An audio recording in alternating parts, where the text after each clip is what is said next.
Middletown is open all the way to 29 and Butts Canyon Road. It's open out Highway 175 to Dry Creek Cutoff. And again, keep in mind this is Saturday, so if you're watching this and it's Sunday, this information is going to be old. This information is only good for a limited amount of time. But those are the areas that are open in Middletown right now. Okay. As far as Hidden Valley Lake goes, what can you talk to about Hidden Valley Lake first? Hidden Valley Lake is one of our top priorities. Is one of our goals to have that opened in the very near future. It won't be today, and again, it won't be open. So it won't be open on Saturday. If possible, we're shooting for Sunday. A lot of things are gonna have to happen. There's still power lines down. There was reports of odors of propane gas yesterday. We had the propane companies go out and mitigate those hazards. There's also issues with the access system for the security in there. But again, we recognize there's a large population of people that are displaced out of there, so it's one of our top priorities. It's also challenging because it's right in the middle of the burn area, and so it makes it very challenging. There's a lot of infrastructure repair, utilities repair that are using that highway in between Middletown and Hidden Valley and Lower Lake to accomplish their mission of restoring power.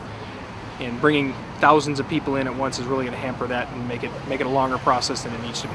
What about some of the harder hit areas, Anderson Springs, some areas on top? We're talking, and this is my estimate, I don't anticipate people being in there for at least a week in those harder hit areas. In a lot of those cases, it's complete annihilation. I was in Anderson Springs earlier this week. The days are all running together, so I apologize, but I drove up Anderson Springs Road. I didn't even drive to the end. I turned around and I came back, and in that short amount of time, a tree had fallen down across the road, a tree about 4 feet in diameter, and trapped me in there. So trees are falling. I'm going and checking on homes. I drive by and see homes that are destroyed from people that I know, and I go back the next day and there will be a tree fallen that wasn't there before. So we need to make sure those hazards are gone. We don't want somebody that was able to survive this fire to go in and get killed by some of the aftermath. Really quickly, you touched on this in the press conference, but can you just talk a little more about the looting situation, crime situation in the National Guards? There's people out there that will take advantage. It's disgusting. I'll call it disgusting every chance I get. They should be ashamed of themselves, and when I catch them, I want to help them be ashamed of themselves. I'm publicizing their pictures. I'm publicizing the details surrounding their arrests, just the facts. People will form their own opinions and draw their own conclusions, and we'll make sure that they get their day in court. Everybody's presumed innocent until proven guilty, but in a lot of these arrests may not be made for looting itself, but we're finding indicators that there's no other reason they're up there. People are dressed in dark clothing. They have bags full of pliers, channel locks, bolt cutters, those types of things. They don't live in the area. They don't have any reasonable explanation of what they're doing in the area. Sometimes they're under the influence of drugs or whatever, and they have some bogus story about why they're up there. We had one guy that said he was up there to feed his friend's parrot at 5 in the morning. Well, no reasonable person believes that story. So we'll do everything we can to bring them to justice, and I want the message to be loud and clear out there that if we catch you looting and you're taking advantage of our people during this community, I'm going to make it as uncomfortable as I can for you. Really quickly, last question. Can you tell me a little more about the National Guard, what they'll be doing? The National Guard's been called in. They're going to be helping us with these escorts. We started an escort program, which to me was very important because I know people's animals were up there, livestock, and people are concerned that they don't want to return to see that their animals had starved to death or died of thirst. So we were able to get those escorts in there just for the purpose of tending to animals. It's very taxing on our personnel. It's very labor intensive, and we couldn't service everybody. We had to also redeploy some of those efforts into the looting patrols and the recovery efforts. So the National Guard's come in and going to broaden the amount of people that we can service with those escorts because they have the numbers to do it. When we're done with that escort mission, we're going to transition them into securing the areas. We got a lot, like I said, we got a lot of areas out there. People are sneaking in there and getting in back roads, and so we're going to plug them into positions where they can be a benefit and hopefully slow that down. Where are they going to be doing escorts specifically? Into the burned areas that haven't been opened up yet. Okay. So, like say for Middletown, before we'd been escorting into Middletown. Since Middletown's opened up now, we won't need to do that. So it'll just be into the burned areas. As we get less and less closed areas, the need for escorts will diminish, and we'll be able to deploy them elsewhere. Perfect. All right, thank you. Hey, good seeing you. Yeah, good seeing Take you. care. Take it easy.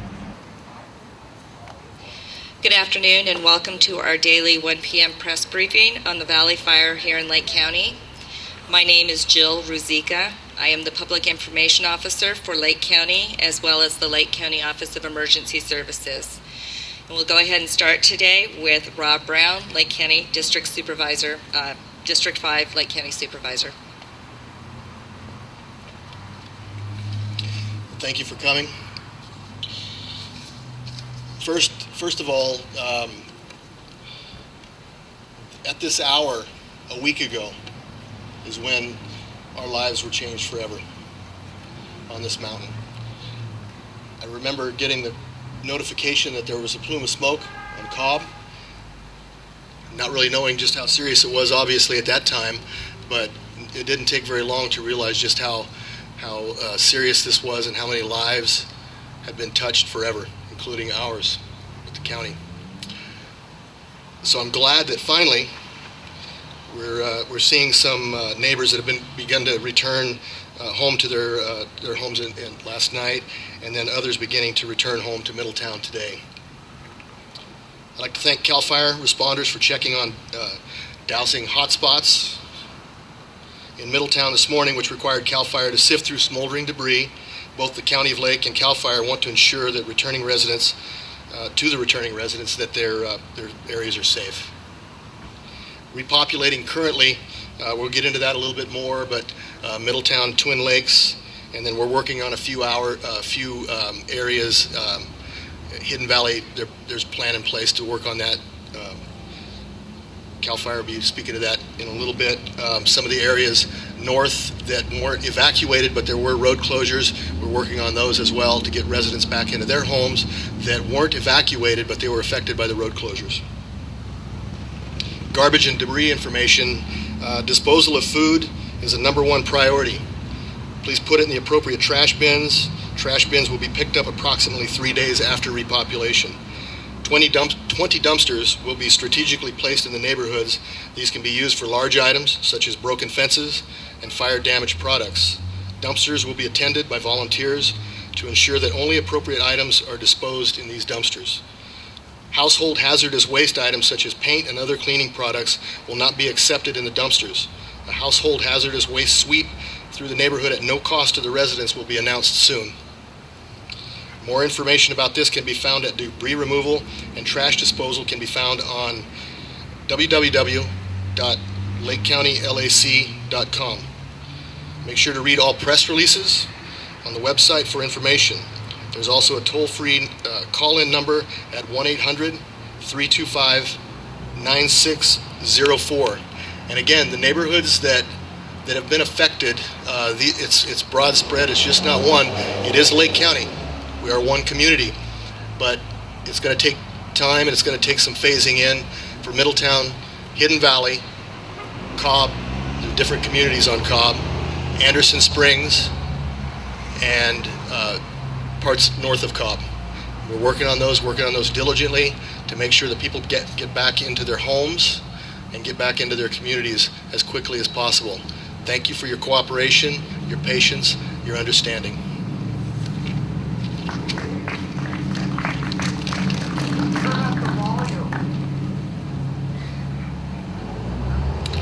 We have Mike Smith here. He is the Battalion Chief and the Public Information Officer, the CAL FIRE Incident Management Team 3.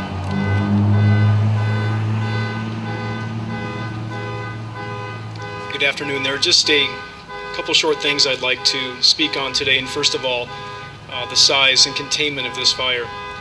The Valley Fire has grown to 74,500 acres. That's an 800-acre increase over yesterday, and I'd like to stress that that increase in acreage is not based on fire spread. It's not based on the perimeter expanding.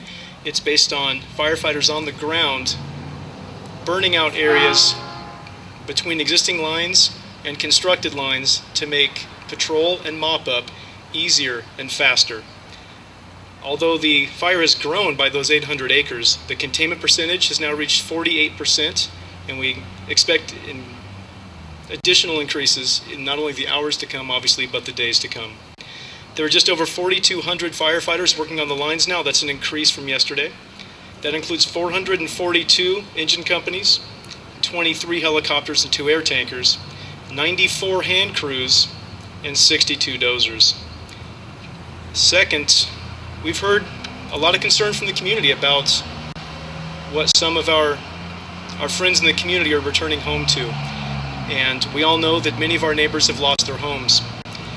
Those concerns specifically have been raised about what those who've lost their homes may return to.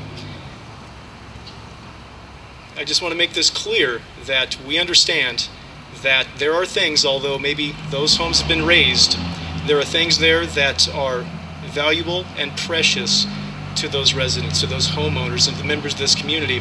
And CAL FIRE and those firefighters who've responded here to assist us are in no way sifting through that rubble or removing that rubble.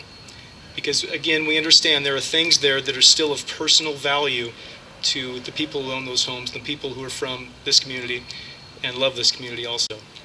So I just want to ease any fears that someone who may have lost so much of their own won't return to just a square of concrete and maybe a little bit of grass or other ornamental vegetation around it. What they'll find is what was left when we found it, without the hot spots and some of the things that might be a hazard to those people who are returning home. Thank you.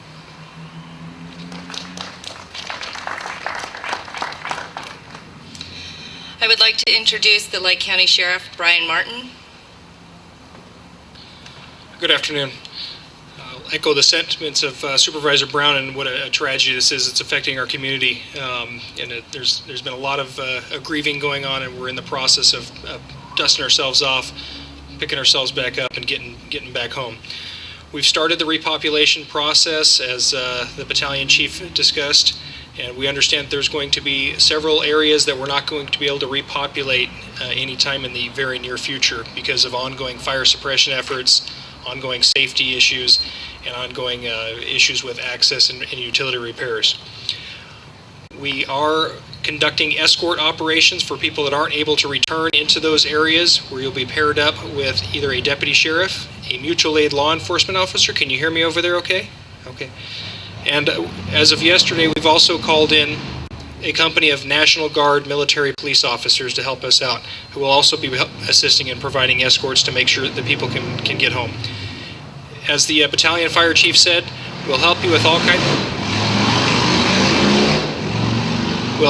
kinds of things. We won't help you with any of the hazardous debris removal.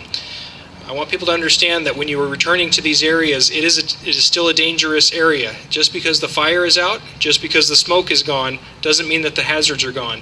There are hazardous materials that are left behind from the burning of synthetic materials. There's asbestos, there's boards with nails sticking up, and there's toxic chemicals. We're talking about situations that can put you in harm's way immediately, and with these chemicals, you might injure yourself and not even know it for a couple of years. So we really want people to be aware, take precautions. If you are going to look through the debris, wear personal protective equipment, wear dust masks, they're being provided, and wear rubber gloves, and be careful. We're putting the message out. As many of you are aware, we've had 3 confirmed fatalities as a result of this. This is a violent and deadly fire. We are hoping that we don't find any more. But if you have somebody that you believe is missing, if you haven't been able to contact somebody, please contact the Lake County Sheriff's Office to file a missing persons report at 263-2690.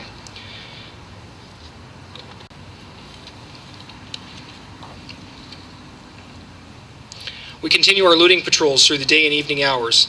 There are unscrupulous, quite frankly disgusting people out there that will take advantage in times of disaster to try to better themselves at your expense.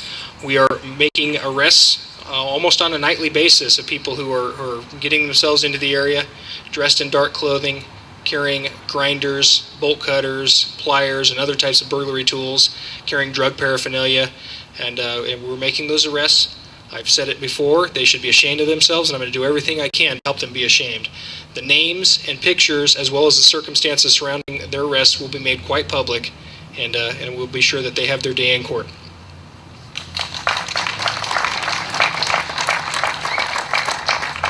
On that note, those are what I call the camouflage collar looters. We're also going to be wary in the recovery process of blue collar looters. There's going to be other unscrupulous people out there trying to take advantage of people, unlicensed contractors, other people claiming to provide insurance services that may not be on the up and up. And I want to encourage people to be careful. Don't sign any contracts unless you've had some time to think about it. Don't sign up for any public adjusters until after you've consulted your insurance company, because they may want you to pay for things that are already available to you through your insurance companies. There are many licensed contractors out there. There are many legitimate and trustworthy public adjusters out there. But beware that we are in these times where people will try to take advantage of you.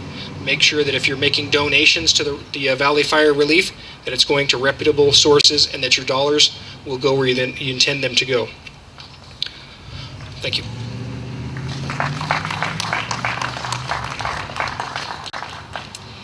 Coming up next, we have the Lake County Health Officer, Dr. Karen Tate. Thank you, and good afternoon. Can you hear me all right? All right, I have a few updates from yesterday. I know that many people are returning to their properties and are very eager to do so, but I'd like to once again reiterate the safety message about the potential hazards associated with the properties, both hazardous products on the grounds as well as the microscopic dangerous chemicals and other substances that are contained within the ash that would be aerosolized and breathable if they are disturbed. So strongly recommend waiting, and I think you have the reassurances that your property will be left alone, so that the belongings that you're going to want to be going out and retrieving should be there when you can safely enter the property. However, we are realists, and we know that people will go out there and they may want to handle some items on their property. So we are preparing and actually providing at 2 locations in Middletown, Fire Station 60 on Highway 175 and the Calpine Visitor Center are both points of distribution of a variety of materials, including bottled water, masks, and gloves, as well as information about the program that is in the works to assist property owners with professional cleanup of their property. And I'm hopeful that many people will take advantage of this because it's not only free of charge, but it will also mitigate and remediate the property to a degree that's very high standard. So I think that when it's all done, that property will be ready to build, and it will be a very safe place to be. I did want to clear up one point from yesterday. Apparently there were some that were concerned about the general air quality here in Lake County, and I do want to reassure you that the air quality in general here is actually in the good range as measured at the monitoring station in Clear Lake. So the risk that I spoke about, aerosolized ash, is really a very localized risk in the area where that ash is being disturbed. I would like to say something about emotional health here. Many people may feel quite emotionally distressed when they return to their property and see what has happened there. There are a variety of resources, but one that's very immediately available is the Disaster Distress Helpline that's being provided through California State that is available to immediately provide crisis counseling to people who are affected by this wildfire.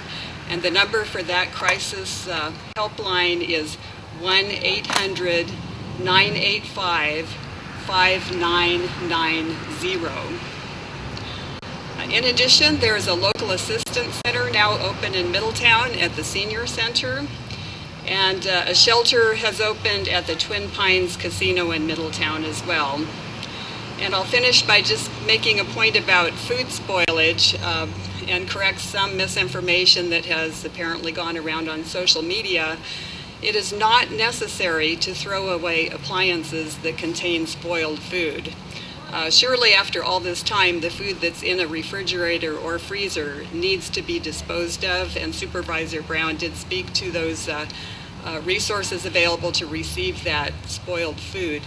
But it is not necessary to duct tape refrigerators and freezers closed and dispose of the whole appliance. So those appliances can be cleaned and reused after that process. And with that, I'll finish.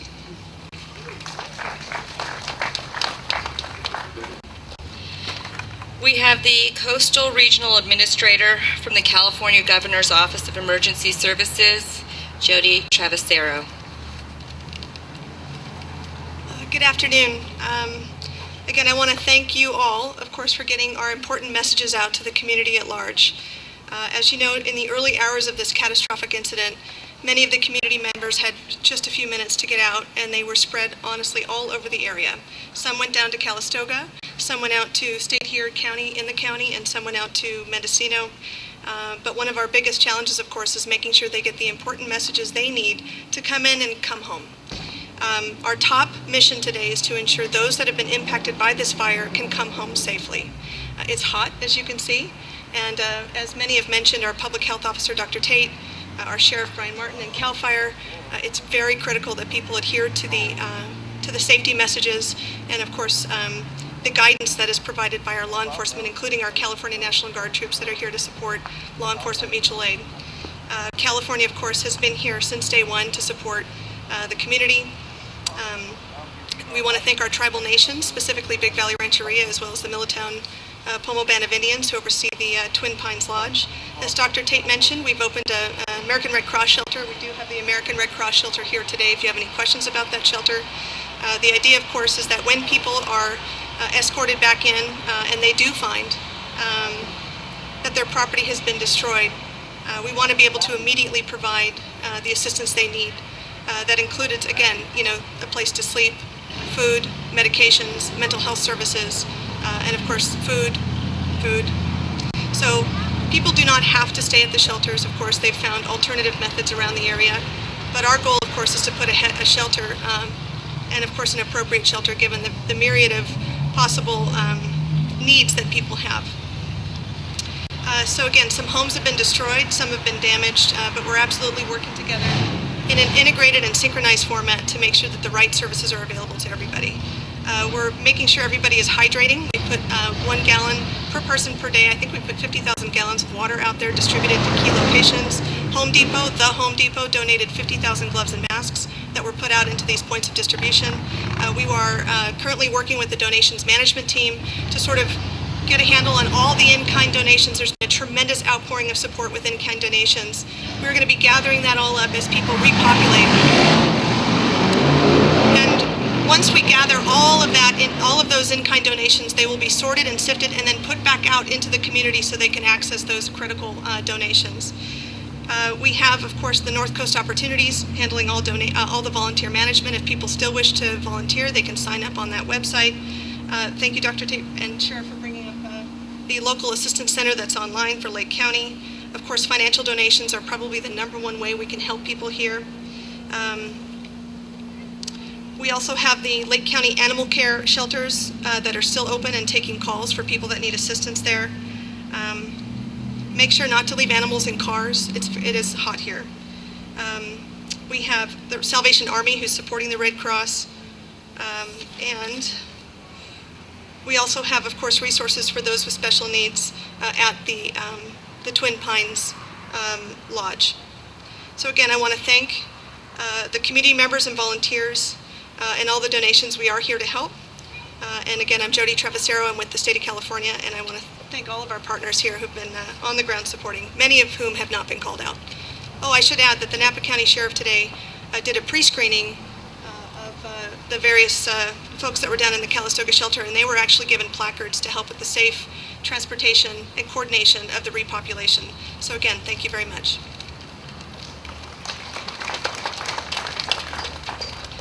We'll go ahead and take a few questions right now. What I need is please say your name and then please let us know what agency that you are with. I'm Justin Mueller. I'm a resident of Cobb, and I live on Hoburg. I was just curious when we'd be able to get back up there. My house didn't burn down, but I mean, I don't want it looted. I want to be able to get up there. Yeah, give us some information on our community. I need to have a timeline if I can. I took this week off from my work. I work in the Bay Area, so I could be here. I thought it would be someday. I understand. The community of Hoburgs and up on Cobb Mountain's been, in some cases, completely devastated. I'm glad your home has made it. It's an odd situation because you'll have an area where there's 20 or 30 homes destroyed, and there's one that's down. We're still working on getting infrastructure up there so that when you get up there, you have water, you have power. Right now, the Water Advisory Board is telling us that your Cobb Mountain is under a do not drink order for the water system up there. Yeah, they which, notified us on that. okay, which means you can't even boil your water and make it safe to I just want return. to secure my property. I hear you. I hear you. You know, I Yeah. want to make sure that, well. Yeah, I would get up there to it. Okay, I like bringing good news, and unfortunately, I don't have good news for you. It's going to be several more days. So it won't be this coming week, you don't think? If it's going to be this week, it'll be later in the week. We'll have more information as we go. There's still crews up there. There's still hazard trees. There are trees that are still falling. Getting the lines up there. Once the lines are in, PG&E also needs to go through and make sure that the trees that need to be taken down are taken down so they don't fall down across the lines and discontinue power service. There's evaluations that need to be done on the roads. Any bridges need to be evaluated to make sure that they weren't damaged by the fire, rendering them unsafe. The extensive hazardous material that needs to be cleaned up. There's a lot of moving parts and a lot of people working very, very hard to get everybody back home as soon as possible. So you think it will be at least 3 or 4 days? Absolutely, yes, sir. Yes, I would plan on no sooner than 3 or 4 days. Okay, thank you. Yes. All right, I'm going to go ahead and take the next message. And again, question, again, please state your name and please state your agency that you're with. And Are we looking at weeks? Oh, I'm sorry, my name's Kathleen Green. Question about Anderson Springs. Okay. In Anderson Springs, it was almost complete annihilation. I don't know if you've had a chance to see footage up there, but the community's gone. And we want to get you back in there to rebuild as soon as possible. I know. I understand. We're making provisions for people that have RVs, and if there's room on their lots and we can get them cleared out enough, we want to get you back up in there on your RVs and your lots. The federal government is also involved, and there's discussion of FEMA trailers for those that can't do it. A lot of those parcels up there don't have the room for those types of trailers, and we're not going to be able to get everybody back to their property, but we're going to do that whenever we can. Pardon me? We've got word from Congressman Thompson that federal aid is coming. thank you. All right, I'm going to take one more question. Tell us your name and your agency. Joan Moss, independent journalist. I would like to know when Wildcat Road and Red Hills Road will be reopened.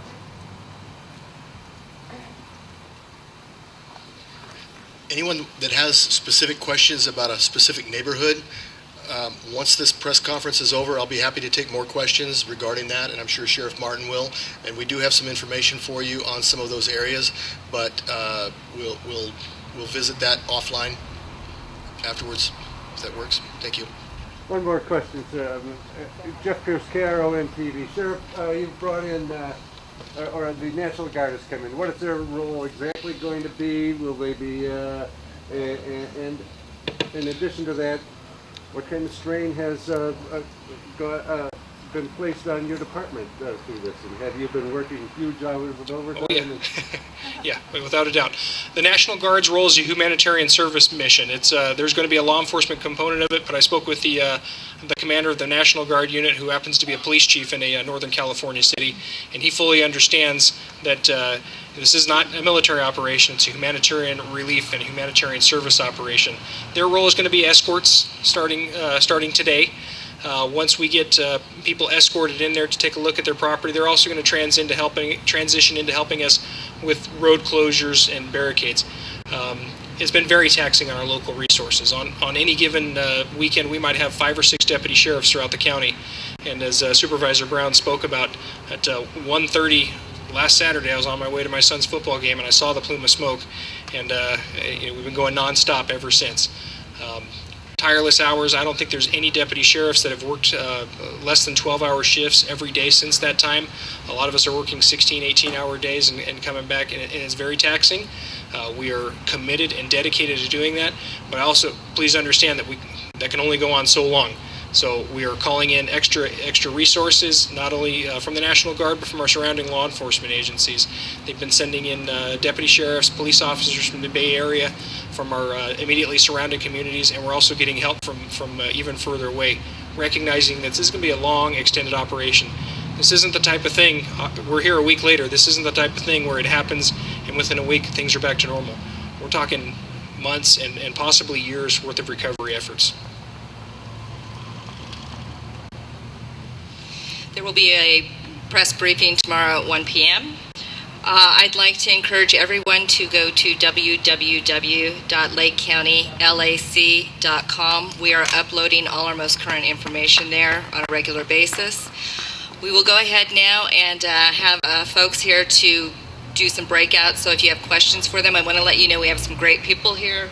We have the Red Cross here who can talk to you. We have Kathy Mays, who's the Deputy Director of the Department of Social Services. She can talk to you about care and sheltering. She can talk to you about what's going on at the local assistance center. So thank you for coming. And again, we'll go ahead and break out so you can ask some questions. Why don't we get off of here?